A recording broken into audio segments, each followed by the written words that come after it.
Hello, students. Good morning, everybody. So, as you know, this is the first attempt to made a video for you because of the COVID-19 pandemic. So, in the first video, we will discuss the syllabus of BSc Part 3rd Botany subject. तो देखें हम लोग जो botany syllabus है आपका, जैसा विश्वविद्यालय द्वारा निर्धारित है, उसमें क्या क्या है, आपके जो पेपर्स हैं वो किस प्रकार हैं, और साथ ही में जो एग्ज़ामिनेशन का पैटर्न है वो क्या है, क्योंकि आप लोग फर्स्ट ईयर और सेकेंड ईयर 2 क्लासेस में कर चुके हैं, तो लगभग वही है। तो अब देखें हम लोग, तो आपके जो बॉटनी का सिलेबस है, इस बॉटनी सिलेबस में आपके जो पेपर्स हैं, ये क्योंकि यहाँ शायद 3rd ईयर है और ये 3rd ईयर लिखना था, तो 3rd ईयर जो है आपका BSc पार्ट 3rd, तो 3 पेपर हैं आपके। मैक्सिमम मार्क्स तीनों पेपर के कुल मिलाकर 135 हैं, और मिनिमम मार्क्स जो आपको पासिंग मार्क्स हैं आपके वो 48 हैं। पेपर फर्स्ट, पेपर सेकंड और पेपर थर्ड जो हैं आपके 45 जो मार्क्स के हैं ईच। प्रत्येक पेपर जो है वो 3 घंटे का है। 16 नंबर जो आपको मिनिमम क्वालिफाइंग जो है मिनिमम पासिंग मार्क्स हैं प्रत्येक पेपर में, तो 16 मार्क्स हैं। और अब देखें हम लोग, आपका प्रैक्टिकल का जो मैक्सिमम मार्क्स हैं वो 65 हैं, और पासिंग मार्क्स आपके 24 हैं, यानी कि 24 अंक। कुल मिलाकर आपको 48 + 24 यानी कि आपके अपने 72 मार्क्स जो हैं वो आपको लेने हैं, पासिंग मार्क्स जो हैं वो। अब हम लोग सिलेबस देखेंगे कि आपके सिलेबस में क्या क्या है। तो पेपर का पैटर्न क्या है वो आप लोग जानते हैं। पेपर का पैटर्न देखें हम लोग, तो आपके वही सेक्शन A, B और C 3 सेक्शन हैं आपके पेपर के अंदर, यानी कि जो प्रत्येक जो आपका रिटन एग्ज़ाम का जो पेपर है वो 3 सेक्शन से बना है। तो फर्स्ट सेक्शन है, उसमें 10 क्वेश्चन पेपर हैं जो कंपलसरी हैं, आपको सभी क्वेश्चन अटैम्प्ट करने हैं। प्रत्येक क्वेश्चन 1.5 मार्क्स का है। अब इसकी वर्ड लिमिट है। प्रत्येक जो आपका प्रश्न है उसका उत्तर आपको 50 शब्दों में देना है, और प्रत्येक जो क्वेश्चन है वो आपका 1.5 अंक का है। कुल मिलाकर 10 जो क्वेश्चन हैं उनके आपके 15 मार्क्स का ये सेक्शन A है, यानी कि सेक्शन A, सेक्शन B और सेक्शन C तीनों ही 15-15 अंकों के हैं, और तीनों ही आपके लिए इम्पोर्टेंट हैं। तो क्योंकि सेक्शन A जो है वो सेक्शन A आपके लिए ज़्यादा इम्पोर्टेंट इसलिए हो जाता है कि इसमें जो मार्किंग है वो या तो पूरी होगी या उसमें कुछ अंक काटे जा सकते हैं। तो इस हिसाब से आपको स्कोर करने के हिसाब से ये सेक्शन काफ़ी इम्पोर्टेंट हो जाता है। सेक्शन B है। इस सेक्शन B के अंदर आपको 5 क्वेश्चन अटैम्प्ट करने होते हैं, जिसमें से प्रत्येक जो प्रश्न है वो 3 अंकों का है।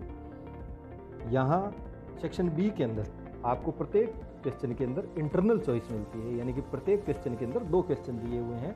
आप उन 2 क्वेश्चनों में से आपको 1 क्वेश्चन करना होता है, यानी कि 5 जो यूनिट हैं आपकी, उसमें कुल मिलाकर आपके पास में 10 अंक, ये जो कुल मिलाकर 10 क्वेश्चन आपको पूछे जाएंगे, जिनमें से आपको 5 अटैम्प्ट करने होंगे, यानी कि प्रत्येक यूनिट से 1-1 क्वेश्चन लेते हुए आपको 5 क्वेश्चन अटैम्प्ट करने। सेक्शन C देखें आप लोग, तो सेक्शन C के अंदर हमारे पास में 5 ऐसे टाइप क्वेश्चन आते हैं। प्रत्येक प्रश्न के 5 अंक निर्धारित हैं।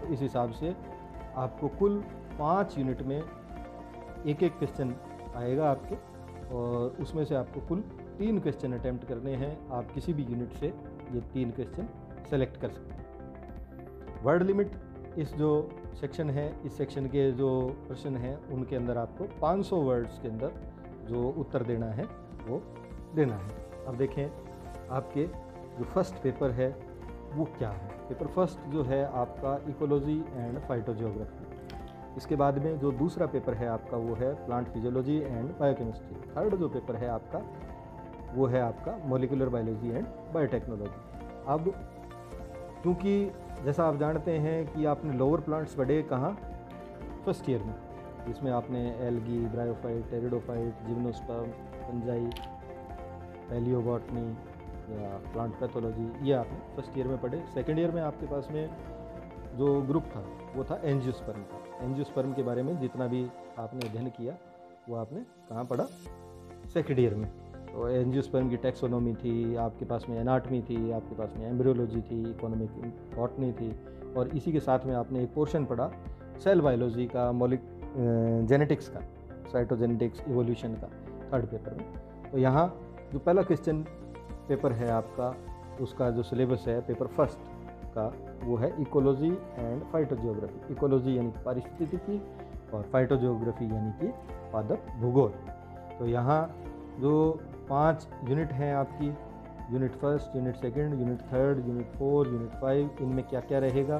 तो फर्स्ट यूनिट रहेगी आपकी प्लांट इकोलॉजी की। तो प्लांट इकोलॉजी यानी कि पादप पारिस्थितिकी।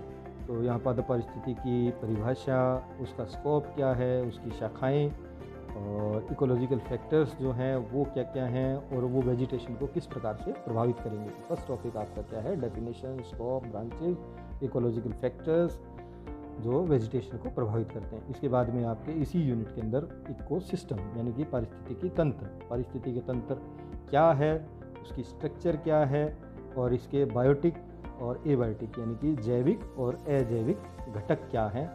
इसी के साथ में जो इकोसिस्टम है, इसी इकोसिस्टम के अंदर फूड चेन और फूड वेब जो है, यानी कि जो श्रृंखला है, खाद्य श्रृंखला और खाद्य जाल। इकोलॉजिकल पिरामिड्स क्या हैं, यानी कि अलग अलग लेवल पर जो अपने लेवल हैं फूड चेन के अंदर या फूड वेब में, वो क्या रहेंगे, और उनसे किस प्रकार से हम लोग इकोलॉजिकल पिरामिड्स की जो स्ट्रक्चर है वो निर्मित करते हैं। और दूसरा इनके अंदर जो पिरामिड हैं उनके टाइप्स क्या हैं, जैसे एनर्जी का है, बायो जो उसके अंदर फूड जो स्टोरेज है, एनर्जी का, फूड स्टोरेज का, और प्रत्येक जो लेवल है उसके ऊपर जीवों की जो संख्या है उनके पिरामिड हम लोग बनाते हैं। इसी प्रकार से एनर्जी फ्लो यानी कि किस प्रकार से एनर्जी का फ्लो होगा एक लेवल से दूसरे लेवल के अंदर। और लास्ट जो टॉपिक है इसका वो है बायोजियोकेमिकल साइकिल यानी कि जैव भू रासायनिक चक्र। यूनिट सेकंड है वो उत्पादकता, इसका फर्स्ट टॉपिक है यानी कि प्रोडक्टिविटी। और प्रोडक्टिविटी के 2 टाइप हैं हमारे पास में, प्राइमरी और सेकेंडरी प्रोडक्टिविटी। तो ये क्या हैं और इनका मेज़रमेंट कैसे किया जाता है वो पढ़ेंगे। नेक्स्ट जो इसका है टॉपिक वो है प्लांट सक्सेशन यानी कि पादप अनुक्रमण, यानी कि जो डेवलपमेंट है कम्युनिटी का यानी कि प्लांट कम्युनिटी का, उसको किस प्रकार क्या क्या उसके रीजन होते हैं डेवलपमेंट के, क्या उसके कारण हैं, उसकी प्रोसेस क्या रहेगी, उसका प्रक्रम क्या रहेगा। और प्लांट सक्सेशन के टाइप्स, हाइड्रोशियर है यानी कि जल के अंदर, या जीरो शियर है जो अपने डेजर्ट्स के अंदर या जहाँ पानी की कमी होगी वहाँ होंगे। इसके अंदर जीरो शियर के अंदर हमारे पास में लिथोशियर यानी कि चट्टान के ऊपर, सेमोशियर यानी कि बालू के टीलों पर। कम्युनिटी यानी कि जो समुदाय है उसकी स्ट्रक्चर क्या होती है और उसका डेवलपमेंट कैसे होता है। यूनिट जो थर्ड है वो एक जनरल अवेयरनेस के हिसाब से सिलेबस के अंदर इंक्लूड की गई है, यानी कि आम आदमी को भी इस चीज़ की नॉलेज होनी चाहिए। तो उसमें pollution of air, water, noise और उसके कारण, देयर कॉजेज़, कॉन्सिक्वेंसेस क्या होते हैं पॉल्यूशन के और उनका कंट्रोल कैसे किया जाता है। फिर इसी के अंदर रिसोर्सेज है यानी कि जो हमारे पास में रिसोर्स हैं उसके अंदर यानी कि एनर्जी के रिसोर्स हैं उनके बारे में सबसे पहला। और दूसरा जैसे जो बायोटिक कंपोनेंट हैं वो किस प्रकार से रिसोर्सेज के रूप में काम में आते हैं। तो इसके अंदर हमारे पास में रिन्यूएबल और नॉन रिन्यूएबल यानी कि नवीनीकरणीय या अनवीनीकरणीय जो संसाधन हैं उनके बारे में, और फिर जो मैनेजमेंट प्रॉब्लम्स हैं, जो किस चीज़ की डेप्लेशन की या नेचुरल वेजिटेशन का जो डेप्लेशन हो रहा है उसके बारे में हम लोग पढ़ेंगे।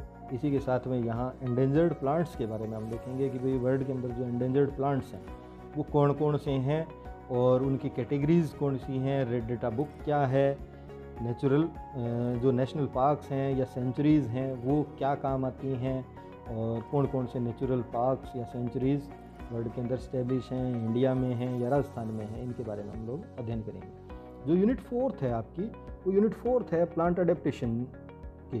तो प्लांट अडेप्टेशन यानी कि पादप के अनुकूलन।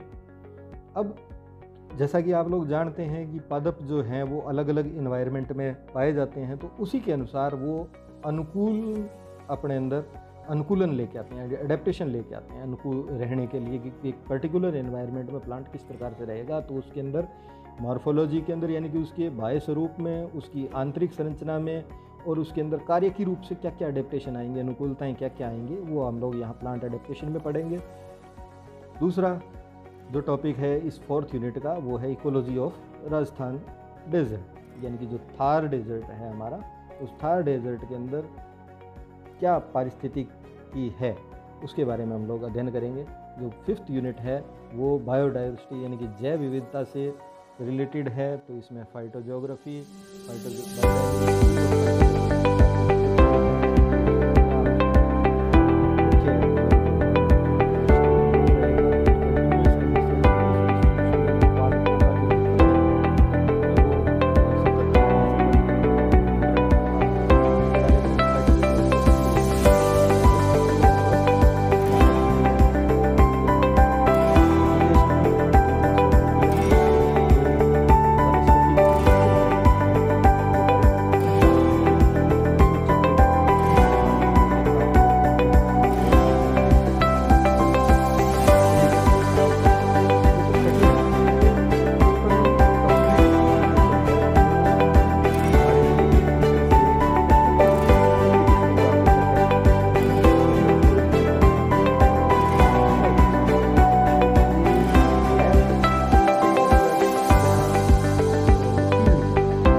Opening and closing of stomata क्या किस प्रकार से होंगे, तो उनके विभिन्न प्रकार की जो थ्योरीज हैं वो यहाँ पढ़ेंगे।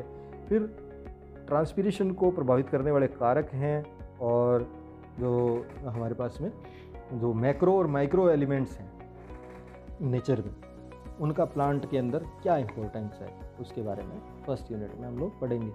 यूनिट 2 काफ़ी इम्पोर्टेंट हो जाती है, क्योंकि यहाँ हमारे पास में जो टॉपिक है वो है फोटोसिंथेसिस। पूरी यूनिट इस चीज़ पर डिपेंडेंट है, फोटोसिंथेसिस प्रोसेस को लेकर है, यानी कि जो संश्लेषण है, प्रकाश संश्लेषण, उसको लेकर है। यानी कि आप एक तरीके से मान सकते हैं कि मेटाबॉलिज्म के अंदर जो एक पार्ट है वो पूरा का पूरा इसके ऊपर, कैटाबॉलिज्म एनाबॉलिज्म में से एक पार्ट जो है फोटोसिंथेसिस, वो यहाँ इस 1st यूनिट के अंदर दिया गया है, ये 2nd यूनिट में दिया गया है। तो फोटोसिंथेसिस प्रकाश संश्लेषण के अंदर जो सबसे ज़रूरी चीज़ है वो फोटोसिंथेटिक पिगमेंट हैं, यानी कि जो वर्णक हैं वो क्या क्या हैं। तो वर्णक हमारे पास में 3 प्रकार के हैं, तीनों के बारे में यहाँ थोड़ा थोड़ा पढ़ेंगे हम लोग। क्लोरोफिल्स हैं, कैरोटिनॉइड्स हैं और फाइकोबिलिन्स हैं, और इनकी स्ट्रक्चर क्या रहेगी और इनका फंक्शन क्या रहेगा। इसी के साथ में हम लोग देखेंगे लाइट रिएक्शन और मैकेनिज़्म, क्या है उसका, यानी कि प्रकाश जो प्रक्रिया है, प्रकाश अभिक्रिया, उसका मैकेनिज्म क्या है, कार्बन फिक्सेशन क्या है। C3 और C4 प्लांट्स जो अलग अलग जो इसके लाइट रिएक्शन जो अलग अलग होती है इनके अंदर कार्बन फिक्सेशन की, तो वो क्या है C3 और C4 प्लांट्स। साथ में हम दो लोग देखेंगे जो ब्रीफ डिस्क्रिप्शन है, यानी कि संक्षिप्त जो विवरण है वो कैम प्लांट्स का। इसके अंदर कंपनसेशन पॉइंट क्या होता है, फैक्टर्स अफेक्टिंग फोटोसिंथेसिस यानी प्रकाश संश्लेषण को प्रभावित करने वाले कारक क्या क्या रहेंगे, उनके बारे में अध्ययन करेंगे। नेक्स्ट जो यूनिट है हमारे पास में यूनिट 3 वो है रेस्पायरेशन, यानी कि ग्लाइकोलाइसिस, यानी कि पहला जो स्टेप है ग्लाइकोलाइसिस, फिर क्रेब्स साइकिल, इलेक्ट्रॉन ETS, और ETS के अंदर ऑक्सीडेटिव फॉस्फोराइलेशन, फोटो रेस्पायरेशन और फैक्टर्स जो रेस्पायरेशन को प्रभावित करेंगे। इसी यूनिट के साथ में हमारे पास में सिंथेसिस के लिए फैट सिंथेसिस और उसका डिग्रेडेशन, यानी कि वसा का निर्माण, संश्लेषण और उसका विघटन किस प्रकार से होता है। अब जो यूनिट 4 है वो है हमारे पास में प्लांट ग्रोथ रेगुलेटर्स के बारे में, यानी कि जो डेवलपमेंट होता है प्लांट के अंदर, या जो डेवलपमेंट है या ग्रोथ है वो किस प्रकार से, और उसके लिए जो हार्मोन्स हैं उनके बारे में यहाँ पढ़ेंगे। तो इसमें हमारे पास में जो अलग अलग 4-5 जो हार्मोन के रूप में काम आते हैं प्लांट रेगुलेटर, उनके बारे में, जैसे auxins, gibberellins, cytokinin, ethylene, abscisic acid, तो इनकी खोज किसने की, इनकी स्ट्रक्चर क्या है, इनके फिजियोलॉजिकल इफ़ेक्ट्स क्या पड़ेंगे, और इनके यानी कि फील्ड के अंदर या लैब के अंदर इनके एप्लीकेशन किस प्रकार से रहे हैं वो पढ़ेंगे। साथ ही में यहाँ सीड डोरमेंसी यानी कि बीज की जो प्रसुप्ति है उसके बारे में, सेंसेंस, फोटोपीरियोडिज्म और वर्नलाइजेशन, ये 3 टॉपिक जो हैं वो प्लांट के ग्रोथ से रिलेटेड हैं, डेवलपमेंट से रिलेटेड हैं, उनके बारे में पढ़ेंगे। जो यूनिट 5 है वो एंजाइम के बारे में है, जिसमें एंजाइम के जनरल करैक्टरिस्टिक्स, उनका क्लासिफिकेशन, मोड ऑफ एक्शन, यानी कि उनका एक्शन का क्या वो रहेगा, तरीका क्या रहेगा, इनहिबिटर्स क्या होते हैं, संदमक, दूसरा principles and use of following instruments, ये कुछ लैब टेक्निक्स हैं जिनके बारे में हम लोग यहाँ पढ़ेंगे, जिसमें pH मेजरमेंट है, सेंट्रीफ्यूगेशन है, कॉलरीमेट्री है, क्रोमेटोग्राफी है, यानी कि पेपर क्रोमेटोग्राफी या थिन लेयर क्रोमेटोग्राफी TLC। तो जो सेकंड पेपर है, इसके बाद में हमारे पास में जो 3rd पेपर है वो पूरा का पूरा हमारे पास में एडवांस बॉटनी का है, जो आपके इन फ्यूचर भी बहुत काम आएगा। तो PG लेवल पे या कॉम्पिटिटिव एग्ज़ाम्स में इस सेक्शन से काफ़ी कुछ चीज़ें आती हैं, तो इसमें आप लोग देखें। जैसे पेपर 3rd है वो क्या है, नाम क्या है इसका, मॉलिक्यूलर बायोलॉजी एंड बायोटेक्नोलॉजी। तो यूनिट 1 जो है वो है gene concept from Mendel to molecular level. अलग अलग जो जीन कंसेप्ट जो दिए गए हैं उनका मेंडल से लेकर और आणविक स्तर तक जो कंसेप्ट हैं उनके बारे में यहाँ पढ़ेंगे। जेनेटिक कोड क्या होता है, यानी कि आनुवंशिक कोड, कूट क्या है, DNA के टाइप्स, DNA टाइप्स जो हैं अलग अलग, यानी कि B type, B DNA, Z DNA इत्यादि इसके अंदर पढ़ेंगे। फिर DNA का रेप्लिकेशन, यानी कि उसकी कॉपी किस प्रकार से बनेगी, और ट्रांसक्रिप्शन यानी कि DNA से हमारे पास में RNA से प्रोटीन, ये जो प्रोसेस है वो प्रोकैरियोटिक सेल्स के अंदर किस प्रकार से होगा, इसके बारे में यहाँ दिया गया है, हमें पढ़ना है। फिर हमारे पास में कुछ जो नाइट्रोजन फिक्सेशन के जो जीन्स हैं उसमें निफ जीन है, और नाइट्रोजन फिक्सेशन की क्या प्रोसेस रहेगी वो यूनिट 1 में देखेंगे हम लोग। यूनिट 2 जो है वो प्लाज्मिड्स, यानी कि जो बैक्टीरिया के अंदर पाए जाने वाले जो प्लाज्मिड हैं उनके बारे में, काइंड्स, इसके प्रकार क्या हैं और इनके वेक्टर के रूप में इनका किस प्रकार से उपयोग लिया जाता है। फिर देखेंगे हम प्रिंसिपल, यहाँ हमारे पास में जो बायोटेक्नोलॉजी है उसका पोर्शन स्टार्ट हो जाता है। प्रिंसिपल ऑफ जेनेटिक इंजीनियरिंग, यानी कि सेल्स के अंदर जो जेनेटिक स्ट्रक्चर है उसको किस प्रकार से मॉडिफाई करके हम लोग ह्यूमन वेलफेयर के अंदर काम में लेते हैं, तो उसके बारे में genetic engineering, recombinant DNA technology. फिर टूल्स क्या क्या हैं जेनेटिक इंजीनियरिंग के, उनके अंदर विभिन्न जो टेक्निक्स हैं, जैसे PCR है, जीन सीक्वेंसिंग है, रेस्ट्रिक्शन एंजाइम्स हैं, जीनोमिक लाइब्रेरीज हैं, इसके बारे में हम लोग पढ़ेंगे। यूनिट थर्ड जो है interaction and expression of trans genes, यानी कि जो ट्रांस जीन्स हैं वो किस प्रकार से इंटरेक्ट करेंगे और उन किस प्रकार से अपने आप को एक्सप्रेस करेंगे, वो यहाँ देखेंगे हम लोग। जो फर्स्ट टॉपिक है वो interaction and expression of trans genes. फिर कुछ चीज़ें हैं जो बायोटेक्नोलॉजी में काम में आती हैं हमारे पास में, जैसे बीटी टॉक्सिन, भाई कहाँ से प्राप्त किया जाएगा और इसके अनुप्रयोग एप्लीकेशन क्या रहेंगे बीटी टॉक्सिन की। फिर methods of gene transfer in higher plants, तो जीन ट्रांसफ़र के लिए जो हायर प्लांट्स के अंदर जीन ट्रांसफ़र किया जाता है वो किस प्रकार से किया जाता है। दूसरा वेक्टर मीडिएटेड जीन ट्रांसफ़र, यानी कि जो वेक्टर के द्वारा करवाया जाता है जीन ट्रांसफ़र, उसके बारे में। फिर हमारे पास में इसका जो टॉपिक है वो है brief account of vectorless gene transfer, यानी कि वेक्टरलेस जीन ट्रांसफ़र किस प्रकार से किया जाएगा। उसमें हमारे पास में जैसे पार्टिकल गन है, लिपोसोम्स हैं या केमिकल मेथड्स हैं, उनके द्वारा हम लोग जीन ट्रांसफ़र करवाते हैं, तो उसे सीखेंगे। यूनिट फोर्थ जो है वो है हिस्ट्री और and scope of plant tissue culture, यानी कि आर्टिफिशियल मीडियम पर जो टिश्यू कल्चर किया जाता है उसके बारे में, और वो भी किसका, प्लांट्स का। तो इसकी हिस्ट्री क्या है और इसका स्कोप क्या रहेगा, इसका हमारे पास में क्या इसके अनुप्रयोग हैं, उसके बारे में पढ़ेंगे। Basic techniques and tools of plant tissue culture, ये नेक्स्ट टॉपिक है इसका। इसी के साथ में brief account of protoplast culture and fusion plant tissue culture in agriculture and forestry, यानी कि प्लांट टिश्यू कल्चर का कृषि में और वानिकी में क्या उपयोग हैं वो देखेंगे। माइक्रो प्रोपागेशन, यानी कि सूक्ष्म प्रवर्धन, और सोमेटिक एम्ब्रियोजेनेसिस, यानी कि कायिक जो भ्रूण जनन है उसके बारे में यहाँ पढ़ेंगे। नेक्स्ट जो टॉपिक है यूनिट 5 के अंदर वो है हमारे पास में अप्लाइड एस्पेक्ट्स के ऊपर है बायोटेक्नोलॉजी के। तो प्लांट टिश्यू कल्चर का इंडस्ट्री में सेकेंडरी प्लांट प्रोडक्ट्स प्राप्त करने में किस प्रकार से उपयोग है, इसके definition, types and uses of alkaloids, यानी कि एल्केलॉइड के परिभाषा क्या है, उसके प्रकार क्या हैं और उनके अनुप्रयोग क्या हैं, ये यहाँ हम इस पेपर में देखेंगे। साथ ही में फैक्टर्स जो affecting production of secondary products in cultures grown in bioreactors, यानी कि फर्मेंटर्स या बायोरिएक्टर्स के अंदर जो सेकेंडरी प्रोडक्ट्स हैं उनको तैयार करते टाइम या करते समय जो प्रभावित करने वाले कारक जो हैं उनके बारे में हम लोग अध्ययन करेंगे। तो ये हमारे पास में कुल 3 पेपर हैं, और इसका जो आपका जो थर्ड पेपर के बाद में आपके पास में प्रैक्टिकल पेपर आ जाता है।